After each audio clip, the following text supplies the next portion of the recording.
Bienvenue dans cette nouvelle édition du 12-15. Au sommaire, le Parlement nigérien a élu ce lundi 24 novembre le successeur de Hama Amadou, réfugié depuis août 2014 en France. L'ancien opposant Amadou Salifou devient ainsi président de l'Assemblée nationale avec près de 2/3 des voix. Où se situe le secteur secondaire sur le continent? Zoom sur l'industrialisation, étape indispensable pour atteindre l'émergence, mais encore trop fragile dans certains pays. La Guinée poursuit sa politique d'assainissement du fichier de la fonction publique. Un système de pointage a été mis à l'essai pour une période de 2 mois. L'Assemblée nationale du Niger connaît donc son nouveau président. Amadou Salifou, ancien membre de l'opposition, a été élu à la tête de la Chambre lundi avec 71 voix sur 113. Le scrutin a été perturbé par les députés de l'opposition qui ont boycotté l'élection.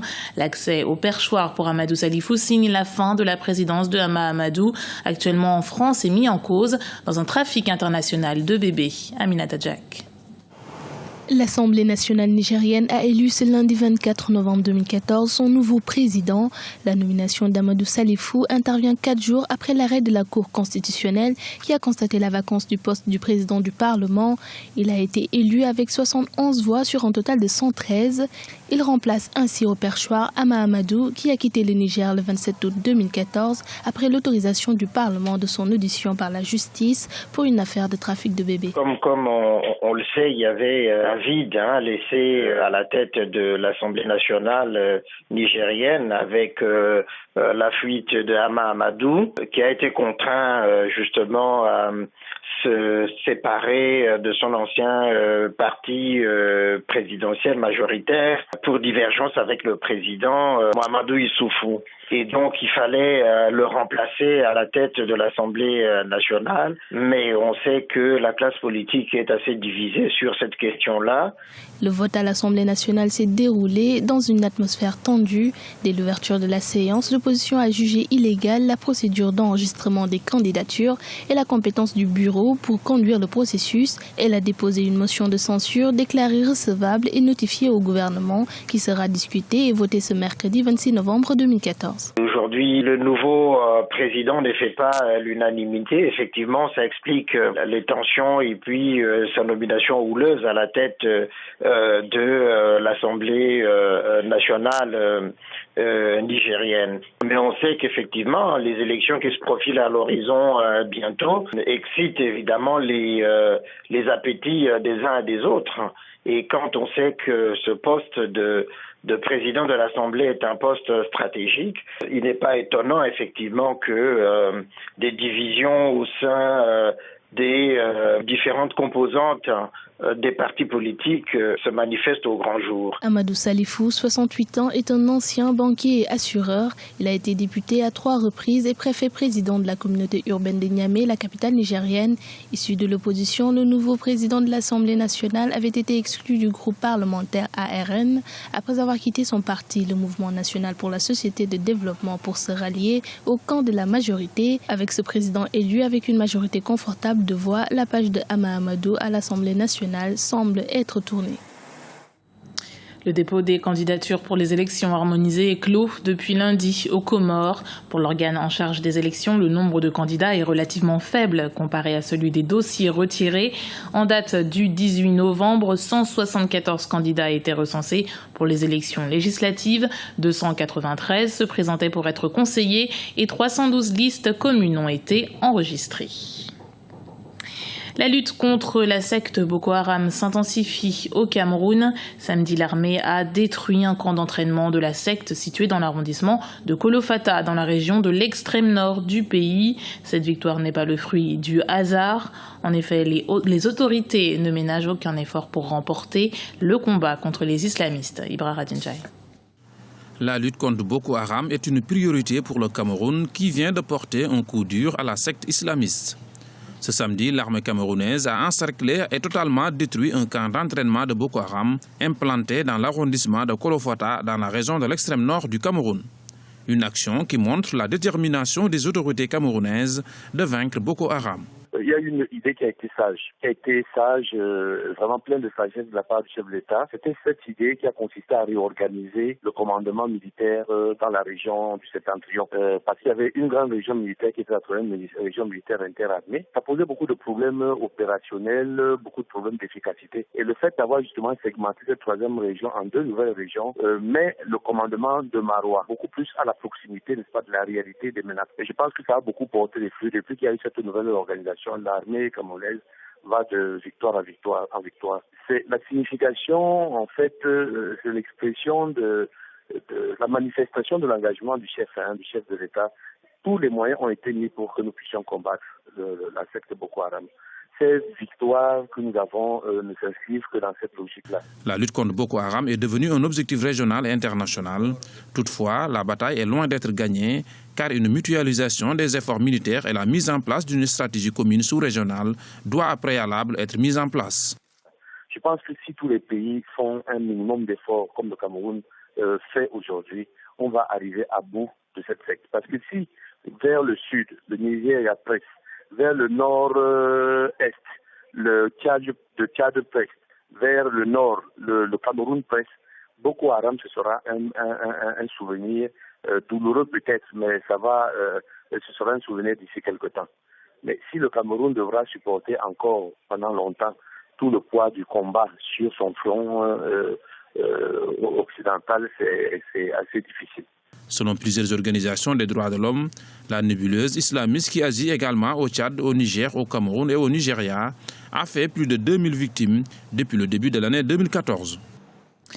Alors que l'épidémie Ebola a franchi le cap des 5000 victimes, plusieurs artistes se mobilisent contre la maladie. Une chanson a été enregistrée en plusieurs langues, dont le lingala, le soussou, le malinké.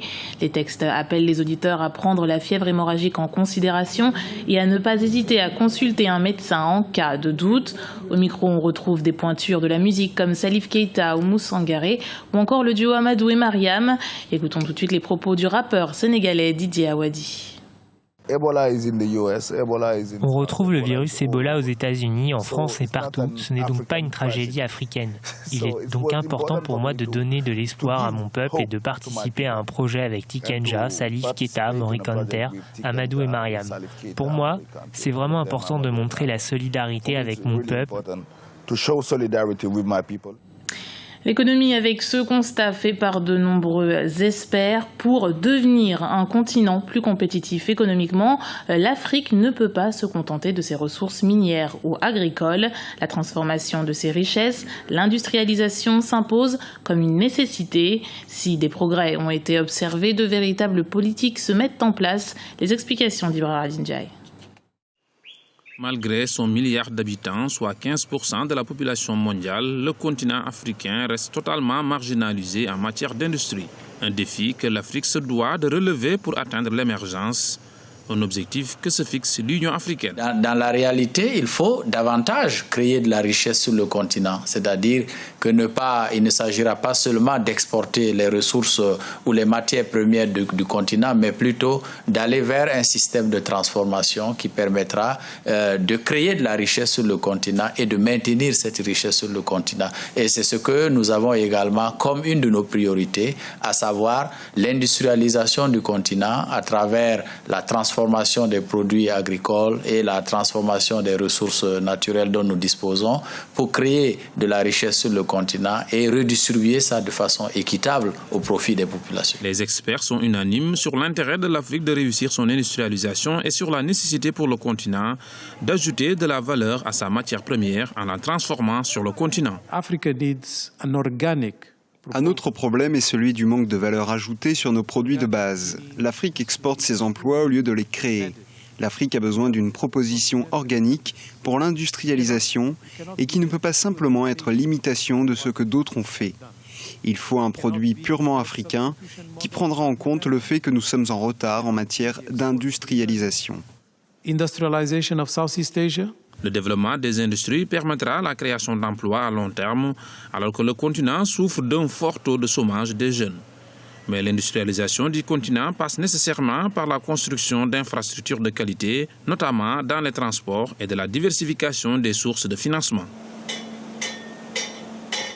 En Guinée, l'opération de recensement biométrique des fonctionnaires se poursuit. Nouvelle étape, le système de pointage des travailleurs, un exercice auquel les agents de l'administration publique n'étaient pas habitués. Reportage de notre correspondant Mohamed Lamine Solano. Les fonctionnaires guinéens soumis au système de pointage. L'exercice va durer 2 mois et se fixe pour principal défi l'assainissement du fichier de la fonction publique. Une phase de l'opération de recensement biométrique des travailleurs de l'administration publique, lancée en début d'année par les autorités. Le système de pointage pourrait aider à renforcer le dispositif de contrôle des agents de l'État. Chaque fonctionnaire a l'obligation de se présenter à l'heure à son poste de travail pour se faire enregistrer à l'heure de son arrivée et également à l'heure de départ.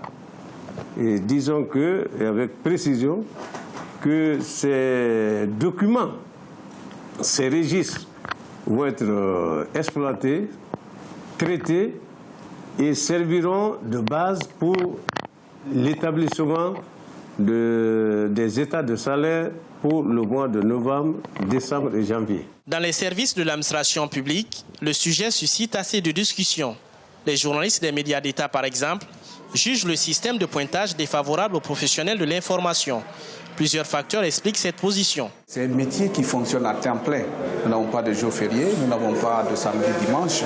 Donc nous sommes appelés à travailler tous les jours. Et il serait très difficile pour nous de nous soumettre à ce système. Les autorités guinéennes annoncent l'installation prochainement d'un système de pointage électronique pour un meilleur contrôle des fonctionnaires et contractuels de l'État.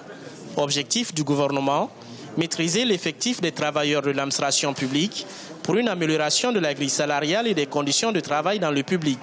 Avec un salaire de 100 € par mois pour le fonctionnaire moyen, les travailleurs de l'administration publique sont les moins bien payés de la sous-région. Un bilan intermédiaire du recensement biométrique des fonctionnaires et contractuels dénombre plus de 19 000 agents fictifs sur 105 756 fonctionnaires identifiés. C'était le journal de la rédaction. Merci de l'avoir suivi. Retrouvez dans un instant une nouvelle édition du 12-15 sur Africa 24.